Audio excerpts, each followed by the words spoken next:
ಎಲ್ಲರಿಗೂ ಬೆಳಗಿನ ಶುಭೋದಯ. ನೆನಪಾದರೆ ನಾನು ಹಂಪೆಯ ಚರಿತೆಯ ಬೆರವೆ, ಮಂಜಾದರೆ ನಾನು ಕೊಡಗಿನ ಶಿರದಲ್ಲಿ ಬೆರವೆ, ಬೆಳಕಾದರೆ ನಾನು ಕರುನಾಡಿಗೆ ಕಿರಣವ ಸುರಿವೆ, ಸ್ವರವಾದರೆ ನಾನು ದಾಸರ ಕಂಠದಿ ನಲಿವೆ, ಖಡ್ಗವಾದರೆ ನಾನು ಚೆನ್ನವ್ವನ ಕರದಲ್ಲಿ ಮೆರವೆ, ಬಲವಾದರೆ ನಾನು ಓಬವ್ವನ ಒನಕೆಯ ಮೆರವೆ.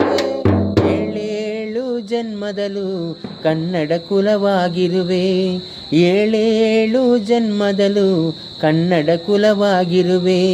ಕಲ್ಲಾದರೆ ನಾನು ಬೇಲೂರಿನ ಗುಡಿಯಲ್ಲಿ ಇರುವೆ, ಮಣ್ಣಾದರೆ ನಾನು ಕೋಲಾರದ ಮಣ್ಣಲ್ಲಿ ಬೆರವೆ, ಮರವಾದರೆ ನಾನು ಚಾಮುಂಡಿಗೆ ನೆರಳಾಗಿರುವೆ, ಮಗುವಾದರೆ ನಾನು ಕಾವೇರಿಯ ಮಡಿಲಲ್ಲಿ ನಗುವೆ, ಮಗುವಾದರೆ ನಾನು ಕಾವೇರಿಯ ಮಡಿಲಲ್ಲಿ ನಗುವೆ. ಧನ್ಯವಾದಗಳು.